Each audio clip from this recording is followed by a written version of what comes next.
ఈ నడుమ ఏపీ మంత్రులు, సీఎం, డిప్యూటీ సీఎంలు ఆటోలు ఎక్కుడు, రిక్షాలు దొక్కుడు, ఆర్టీసీ బస్సులలో ప్రయాణం చేసుడు, రైతుల పొలాలలో మీటింగ్లు పెట్టుడు, దళిత ఇళ్లకు పోయి డప్పులు కొట్టుడు బాగానే చేస్తున్నారు.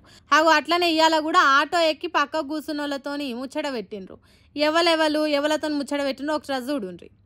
రాష్ట్రాన్ని ఇంకొక వైపు తీసుకుపోవాలి టెక్నాలజీలో కూడా. ఇప్పుడు ఒకప్పుడు మీరంతా కష్టపడేవాళ్ళు, ఇప్పుడు సెల్ ఫోన్ అన్ని పనులు అయిపోతున్నాయి కదా. ఆ టెక్నాలజీ ఇప్పుడు మీరు నాటకాలు చేస్తానికి రేపు రాబోయే రోజుల్లో ఫోన్ మెంబర్స్ ఉన్నారు సార్ ప్రజెంట్. అవును సార్, నెలకు వచ్చి మనకి తీసుకొస్తే 2000, 2500 అలా ఇస్తారు సార్. ఇది సిఎన్జీ? అవును సార్, సిఎన్జీ సార్. 4 ఏళ్ళు ఉండంగానే ఆటో వాళ్ళ సర్లే అని చెప్పేసి అంటము, మీరు రెంట్లు కట్టుకోలేరేమో అని చెప్పటము. ఇంకా అలా అలా అంటుండేసరికి ఇంకా 1 ఇయర్ ఒకసారి ఇల్లు మారాల్సి వస్తుంది. మేము అయోధ్యనగర్కి వచ్చి 20 సంవత్సరాలు అయింది. ఇక దాదాపు ఒక 5-6 ఇల్లు మారుంటాము. ఎప్పటికీ ఏసీ కార్లలో తిరిగే సీఎం, డిప్యూటీ సీఎం, మంత్రి లోకేష్లు ఆటో డ్రైవర్తోని తోటి ప్రయాణికులతోని ముద్దుగా ముచ్చట పెట్టుకుంటూ ప్రయాణం చేస్తున్నారు. వాళ్ళు మాట్లాడేది మందికి తెలిసేటట్టు కెమెరాలు బాగానే పెట్టినట్టున్నారు. అందుకే మహా తేజ్గా కనిపిస్తున్నది.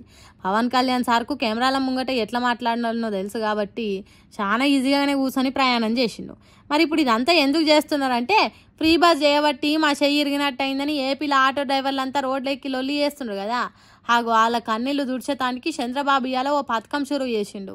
ఒక్కలకు మేలు చేస్తే ఇంకొకళ్ళకి కీడు జరుగుతున్నది కాబట్టి అటు ఆంధ్ర ఆడోళ్లకు, ఇటు ఆటో డ్రైవర్లకు న్యాయం చేయాలని ఒక దిక్కు ఫ్రీ బస్సు సౌలత్ ఆడోళ్ళకి ఇచ్చుకుంటేనే ఇంకో దిక్కు ఆటో డ్రైవర్ సేవలు అనే పథకాన్ని పెట్టిండు.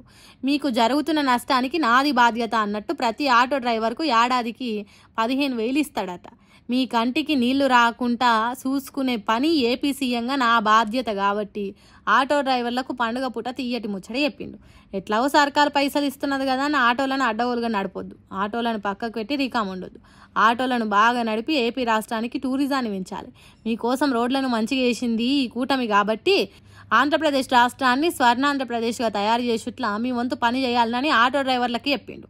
మరి చూడాలి ఎంతమందికి ఆ 15,000 ఇస్తారు. ఆంధ్రాలు ఇస్తున్నారు కాబట్టి మాకు కూడా ఇవ్వాలని తెలంగాణ ఆటో డ్రైవర్లు ఎంత లొలి చేస్తారా అనేది.